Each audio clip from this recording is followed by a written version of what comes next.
Assalamualaikum warahmatullahi wabarakatuh. Ketemu dengan saya Devi Juliani, guru bidang studi sejarah di SMA Islam An-Nizam Medan. Hai, apa kabarnya nih? Semoga sehat selalu dan masih tetap semangat ya belajar dari rumahnya. Kita ketemu dalam mata pelajaran sejarah, pastinya kita akan membahas materi-materi sejarah yang menyenangkan. Oke baik, kita awali pembelajaran pada hari ini dengan lafaz basmalah. Bismillahirrahmanirrahim. Nah, ketemu lagi nih kita pelajaran sejarah Indonesia di kelas 11. Nah, materi kita hari ini cukup menarik nih, yaitu tentang Sumpah Pemuda yang baru aja kita peringati kemarin pada tanggal 28 Oktober. Nah, hari ini kita akan membahas bagaimana latar belakang terjadinya Sumpah Pemuda. Oke, langsung aja. Nah, tapi sebelum kita masuk kepada materi, mari kita simak sebuah video ini.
Oke.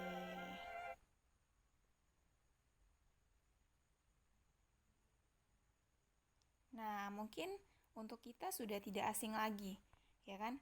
3 kalimat isi dari Sumpah Pemuda. Oke. Nah, kita lihat latar belakang terjadinya Sumpah Pemuda. Nah, jadi setidaknya ada 3 hal yang melatar belakangi terjadinya Sumpah Pemuda. Nah, yang pertama itu politik etis. Nah, politik etis itu salah satu sebagai pintu pembuka pendidikan modern bagi pemuda-pemudi yang ada di Indonesia pada masa itu. Kemudian yang kedua itu peran pers. Nah, pers membawa kemajuan, contohnya nanti surat kabar. Kemudian yang ketiga bangkitnya nasionalisme. Nah, ini adalah ketiga hal yang menjadi latar belakang terjadinya Sumpah Pemuda.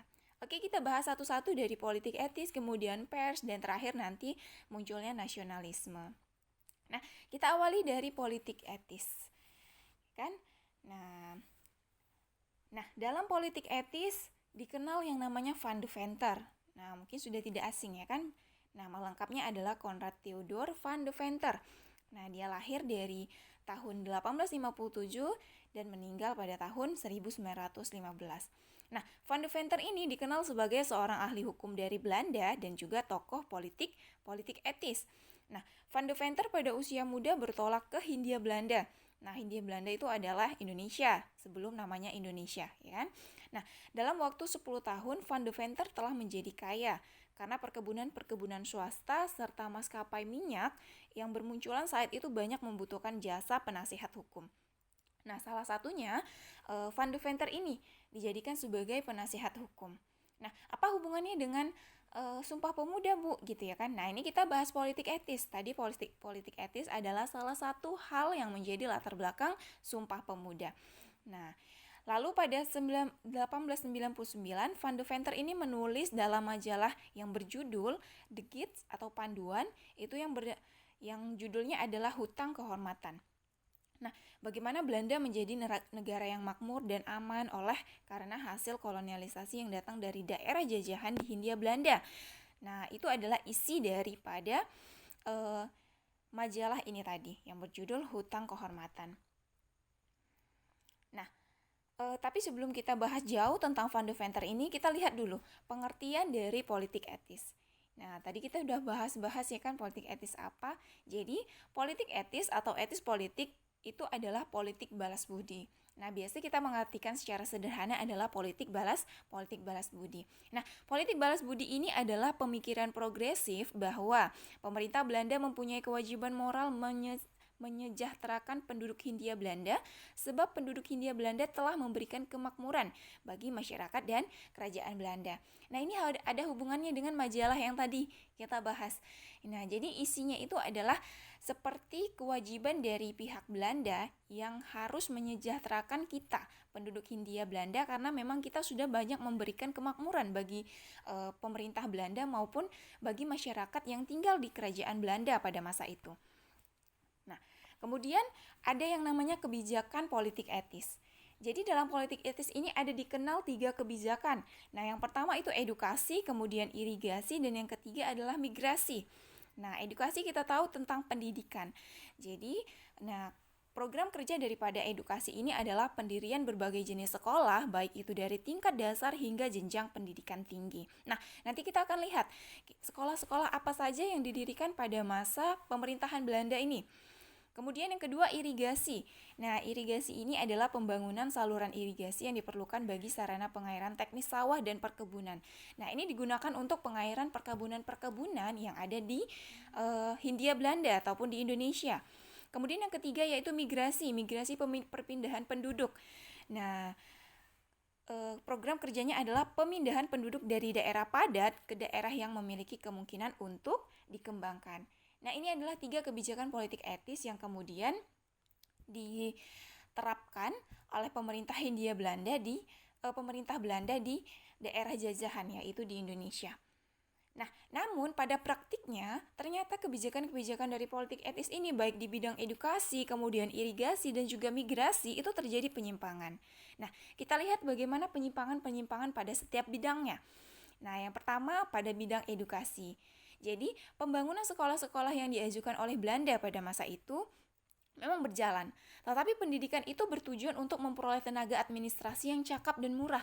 Nah, makanya akan kita temukan nanti di beberapa literatur ataupun rata-rata di literatur-literatur yang menceritakan tentang kolonialisasi Belanda di Indonesia, salah satunya adalah mereka mendirikan sekolah, kemudian orang pribumi dapat bersekolah di situ tapi hanya untuk memperoleh tenaga administrasi yang cakap tetapi dibayar murah.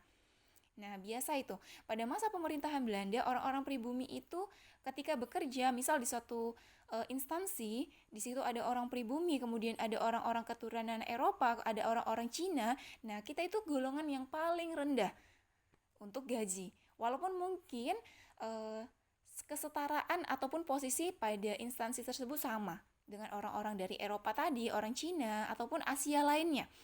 Tapi tetap orang pribumi itu selalu dibayar lebih murah dan paling murah. Nah, ternyata itu salah satu penyimpangan dalam bidang edukasi, pendidikan tadi. Kemudian kita lihat bagaimana penyimpangan pada bidang irigasi. Nah, ternyata pelaksanaan pengairan atau irigasi itu hanya bertujuan atas tanah-tanah yang subur untuk perkebunan swasta Belanda. Sedangkan milik rakyat sendiri ataupun milik orang pribumi itu tidak dialiri air dari irigasi. Nah, yang tujuan utamanya tadi untuk pengairan daerah persawahan ataupun perkebunan ternyata itu tidak berjalan sesuai semestinya. Jadi hanya perkebunan swasta milik Belanda saja yang dialiri. Nah, kemudian penyimpangan pada bidang migrasi. Migrasi ke daerah luar Jawa itu hanya bertujuan ke daerah-daerah yang dikembangkan. Yang pasti yang daerah-daerah yang dikembangkan oleh perkebunan milik Belanda. Mereka dijadikan kuli kontrak dan bagi yang melanggar akan dikenakan denda. Nah, makanya ketika kita berbicara tentang sejarah perkebunan, mungkin nanti ada yang tertarik membahas sejarah perkebunan, maka kita akan temukan yang namanya kuli kontrak. Nah, kuli kontrak ini biasanya banyak didatangkan dari Pulau Jawa. Karena pada masa itu Pulau Jawa termasuk salah satu pulau yang terpadat. Sehingga banyak orang-orang kemudian yang dimigrasi dari Jawa itu keluar Pulau Jawa, baik itu Sumatera, Kalimantan, dan beberapa daerah lainnya. Tetapi itu dengan syarat harus menjadi kuli kontrak di perkebunan-perkebunan tersebut. Gitu. Ya. Jadi bagi siapapun yang melanggar aturan yang telah ditetapkan oleh pemerintah Belanda maka dikenakan denda. Nah, itu adalah penyimpangan-penyimpangan pada politik etis. Nah, tetapi politik etis ini menjadi salah satu latar belakang terjadinya Sumpah Pemuda. Seperti itu. Nah, kemudian kita masuk kepada yang kedua, yaitu fungsi pers pada masa itu ya. Pers membawa kemajuan. Nah, jadi ketika bangsa Indonesia mengenyam pendidikan, nah tadi kan di politik etis didirikan tuh sekolah-sekolah, walaupun pada kenyataannya orang pribumi itu sekolahnya ada khusus. Jadi sekolah antara orang pribumi dengan orang-orang Eropa itu berbeda, gitu ya kan. Dan hanya masyarakat yang ekonomi ke atas saja yang pada saat itu masih bisa mengenyam pendidikan. Nah, jadi ketika bangsa Indonesia mengenyam pendidikan, pikiran mereka mulai terbuka nih. Nah, akhirnya mereka menuliskan segala sesuatu tentang pergerakan anti kolonial Belanda dalam surat kabar. Adanya surat kabar ini membantu bangsa Indonesia untuk bersatu dan saling mengetahui nasib sesama, sehingga hal ini dapat menimbulkan persatuan dan kesatuan. Nah, contoh salah satu surat kabar ya pada masa itu adalah Medan Priai. Nah, jadi untuk surat kabar Medan Priai ini terbit 1 pekan sekali, yaitu tiap Sabtu. Nah, kemudian tokoh yang tidak kalah penting ataupun salah satu tokoh dalam pers ini adalah Dr. Abdul Rifai. Nah, ia baru datang dari Belanda menganjurkan para tokoh muda di Hindia, maksudnya di Indonesia, untuk membentuk sebuah organisasi. Jadi, dalam tulisannya pada surat kabar Bintang Hindia, ia selalu memuat tentang kemajuan dan dunia maju. Untuk mencapai kemajuan dan terwujudnya dunia baru, Rifai menganjurkan agar ada nih organisasi bernama Persatuan Kaum Muda, didirikan dengan cabang di semua kota penting di Hindia. Nah, di Hindia ini artinya maksudnya di Indonesia, seperti itu. Nah, wacana kemajuan terus merebak melalui pers pada masa itu. Pers Bumi Putra juga mempunyai fungsi untuk memobilisasi pergerakan nasional pada saat itu. Nah, jadi Abdul Rifai ini adalah orang Indonesia pertama yang menerbitkan surat kabar berbahasa Melayu dari luar negeri. Ia menempuh pendidikan tinggi kedokteran di Eropa, meraih gelar doktor dari perguruan tinggi Eropa. Nah, jadi pendidikan tadi itu membawa perubahan ya kan?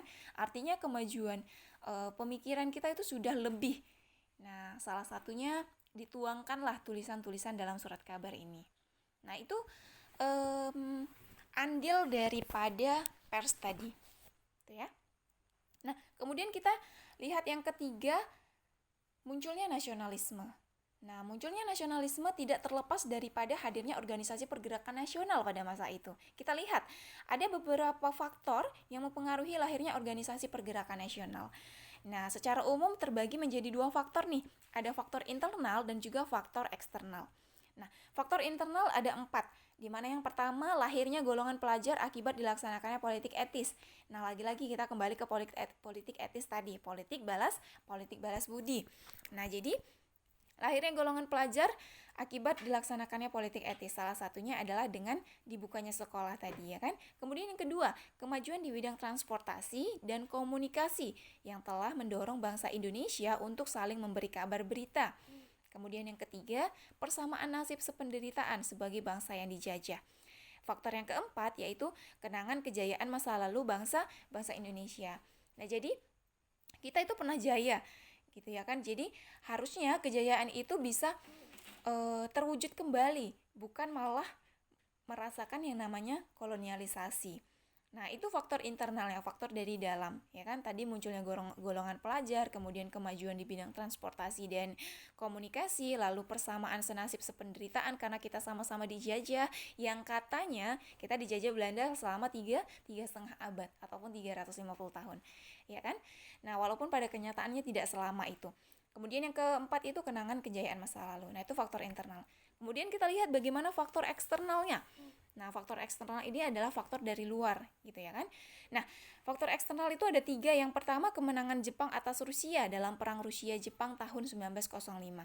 Nah, jadi kemenangan Jepang atas Rusia ini ternyata membawa dampak pada pemikiran-pemikiran pemuda ataupun para golongan-golongan terpelajar pada masa itu. Nah, kita mencontoh daripada kemenangan Jepang ini. Lalu yang kedua, munculnya pergerakan nasional di negara-negara Asia lainnya seperti di Tiongkok, India, dan Turki. Nah, jadi ini memunculkan sebuah pandangan kita juga harus nih, ataupun kita juga harus bisa, ya kan, melakukan yang namanya pergerakan nasional. Sama seperti yang negara-negara Asia lainnya telah lakukan sebelumnya. Nah, kemudian yang ketiga, pengaruh paham-paham baru seperti nasionalisme, kemudian sosialisme, liberalisme, dan demokrasi.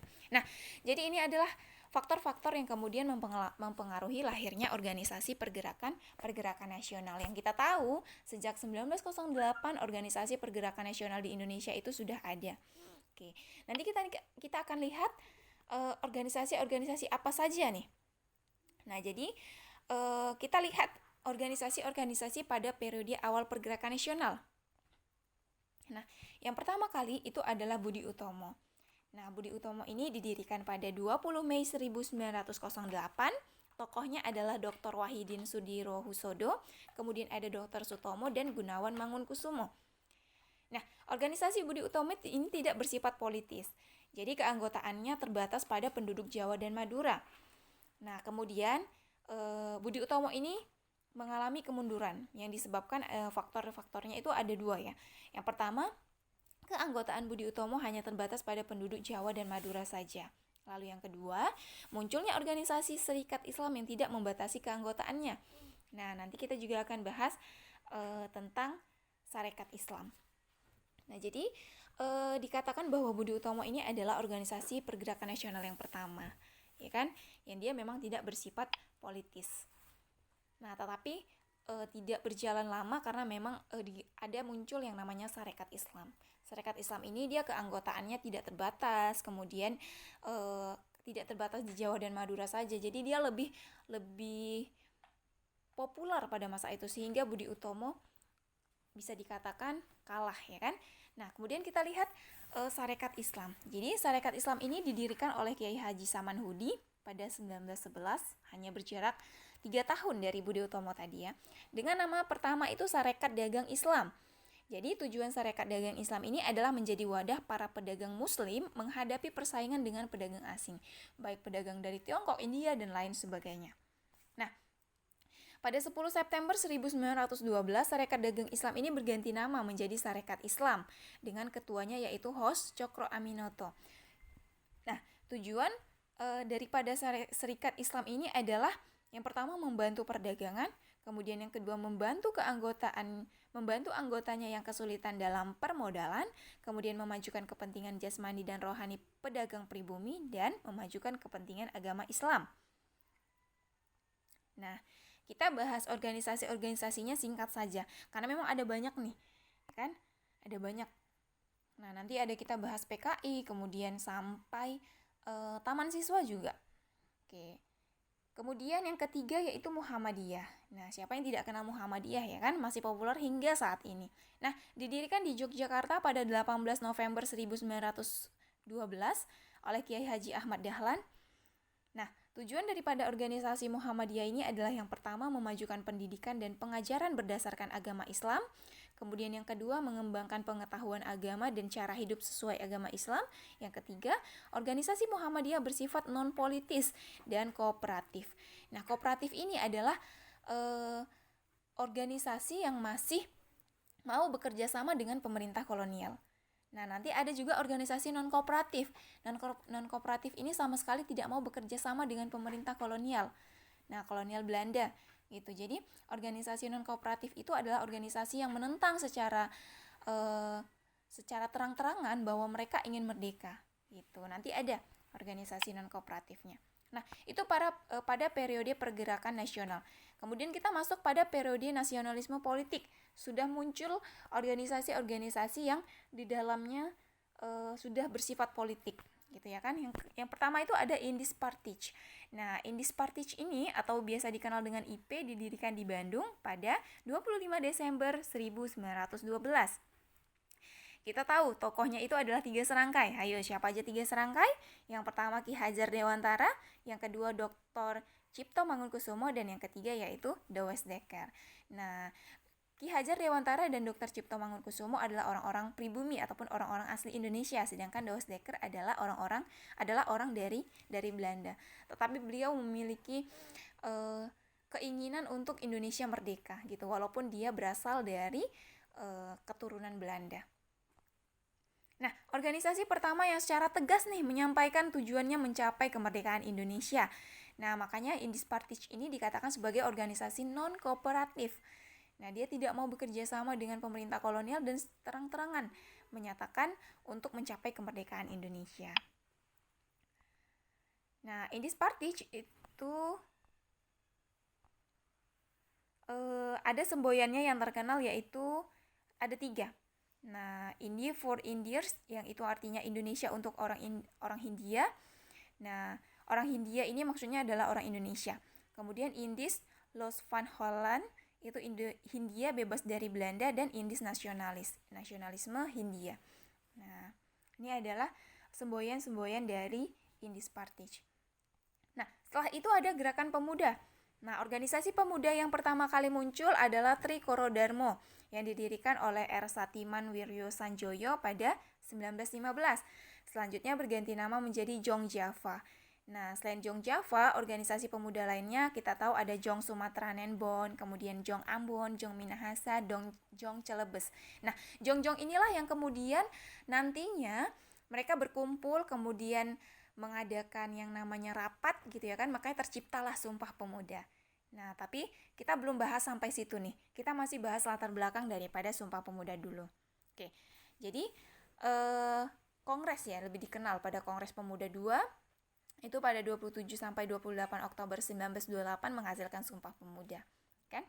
Yang sampai saat ini setiap tanggal 28 Oktober itu kita peringati sebagai Hari Sumpah Pemuda. Nah, kemudian selain daripada organisasi pemuda tadi, ada gerakan perempuan. Nah, gerakan wanita dimulai sejak masa R.A. Kartini, yaitu dari 1879 sampai 1904. Memperjuangkan emansipasi wanita melalui surat-surat R.A. Kartini. Kemudian diterbitkan oleh J.H. Abendanon dalam bukunya yang berjudul Habis Gelap Terbitlah Terang, yang sudah ditranslatekan ke dalam bahasa Indonesia. Ya. Kemudian selain Kartini ada juga Dewi Sartika. Nah, Dewi Sartika yang membentuk Sakola Istri di Bandung. Nah, sebenarnya untuk tokoh-tokoh wanita pun masih banyak yang lainnya selain R.A. Kartini dan juga Dewi Sartika. Nah, jadi dengan adanya Kongres Pemuda, pada Kongres Pemuda ini dilaksanakan 2 kali, yaitu Kongres Pemuda 1 dan 2, itu bertujuan untuk memperbaiki nasib dan meningkatkan derajat perempuan. Karena kita tahu, pada masa kolonial, posisi perempuan itu berbeda dengan laki-laki, ya kan? Perempuan itu selalu terbelakang, tidak harus mendapatkan pendidikan seperti itu. Nah, jadi hadirnya tokoh-tokoh perempuan ini menjadi tolak ukur ataupun menjadi sebuah memperbaiki nasib lah, meningkatkan derajat dari perempuan tersebut. Bahwa perempuan dan laki-laki itu sama, ya kan, layak mendapatkan pendidikan yang sama seperti itu. Nah, kemudian kita lanjut pada periode radikal. Nah, jadi ada 5 latar belakang nih, 5 hal yang melatar belakangi periode radikal ini. Yang pertama, pengaruh revolusi Rusia tahun 1917. Nah, kalau misalkan di sejarah minat, ya kan, di sejarah minat itu nanti ada pembahasan tentang revolusi Rusia gitu ya kan, di kelas 11 juga tuh. Kemudian yang kedua, munculnya pernyataan Presiden Amerika Serikat yaitu Woodrow Wilson tentang 14 pasal penyelesaian Perang Dunia I tentang hak menentukan nasib sendiri. Nah, kemudian yang ketiga, tidak terwujudnya janji November atau November Bluff yang pernah diucapkan Gubernur Jenderal Johann Paul van Limburg Stirum. Lalu yang keempat, adanya perubahan dalam peraturan reglemen pasal 11 pada 1 September 1919. Dan yang kelima, latar belakangnya adalah penggunaan kata Indonesia yang menjadi identitas kebangsaan. Jadi sebelumnya kita itu belum namanya Indonesia, gitu ya kan? Belum Indonesia, masih dikenal dengan sebelumnya Nusantara. Setelah kolonial Belanda masuk ke Indonesia, dikenallah yang namanya daerah Hindia Belanda. Gitu. Makanya orang-orangnya dikenal dengan orang-orang Hindia gitu, kan? Oke. Nah, organisasi-organisasi yang ada pada periode radikal ini, yang pertama Perhimpunan Indonesia. Nah, kenapa dikatakan periode radikal? Karena memang pada masa ini organisasinya itu udah secara terang-terangan menginginkan kemerdekaan Indonesia ataupun terang-terangan menyatakan pertempuran dengan kolonial Belanda seperti itu. Nah, yang pertama, pada awalnya Perhimpunan Indonesia ini bernama Indisch Vereniging. Nah, didirikan di negeri Belanda pada 1908 dan bertujuan memperjuangkan kepentingan orang Indonesia yang ada di negeri Belanda oleh Sultan Kasajangan Soripada dan R.M. Noto Suroto. Pada 1922 menggunakan nama Indis Vereniging untuk memperkuat kebangsaannya dan terjun ke politik. Pada 1925 mengganti nama kembali mengganti Indis Vereniging ini mengganti kembali namanya menjadi Perhimpunan Indonesia dengan Dr. Andus Muhammad Hatta sebagai ketuanya. Nah, wakil presiden pertama kita ya kan. Kegiatan Perhimpunan Indonesia diisi dengan upaya propaganda melalui majalah Hindia Putra. Kemudian menjadi Indonesia Merdeka pada 1924. Jadi kenapa juga dikatakan tadi radikal ya kan, organisasi periode radikal karena sudah muncul propaganda untuk kemerdekaan Indonesia ataupun untuk keluar dari belenggu penjajahan pada masa itu. Nah, ada 3 visi politik dari Perhimpunan Indonesia pada masa itu. Yang pertama, Indonesia ingin menentukan nasibnya sendiri. Bangsa yang kedua, Indonesia mengandalkan kemampuan dan kekuatannya sendiri. Dan yang ketiga, bangsa Indonesia harus bersatu dalam melawan penjajah. Nah, kalau kita simpulkan daripada 3 visi politik ini, ya keinginannya adalah kemerdekaan Indonesia, ya kan? Karena ingin menentukan nasibnya sendiri, lalu mengandalkan kemampuan dan kekuatannya sendiri, dan Indonesia harus bersatu dalam melawan penjajah. Nah, setelah Perhimpunan Indonesia ada dikenal namanya Partai Nasional Indonesia. Nah, siapa yang tidak kenal dengan PNI ya kan? Didirikan pada 1927 oleh Dr. Cipto Mangunkusumo, Mr. Sartono, Mr. Ishak Cokro Hadisuryo, dan Mr. Sunaryo. Yang nantinya dalam Kongres PNI, Soekarno terpilih menjadi ketua. Jadi presiden pertama kita adalah ketua daripada PNI ini. Nah, ada tiga asas PNI nih yang dikenal. Yang pertama self-help, menolong diri sendiri, lalu non-kooperatif, tidak mau bekerja sama dengan Belanda, dan marhainisme, menghapus kemiskinan. Ini adalah 3 asas daripada Partai Nasional Indonesia. Kemudian, kegiatan-kegiatan daripada PNI ini apa saja? Nah, yang pertama, menyelenggarakan kursus, kemudian pendidikan dan sekolah-sekolah. Lalu, menerbitkan surat kabar Persatuan Indonesia atau di Batavia, ya, yang sekarang kita kenal dengan Jakarta, dan ada surat kabar Benteng Priangan, itu di Bandung.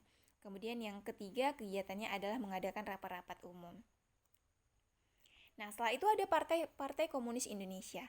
Nah, Partai Komunis Indonesia sudah sangat familiar gitu ya kan di telinga kita.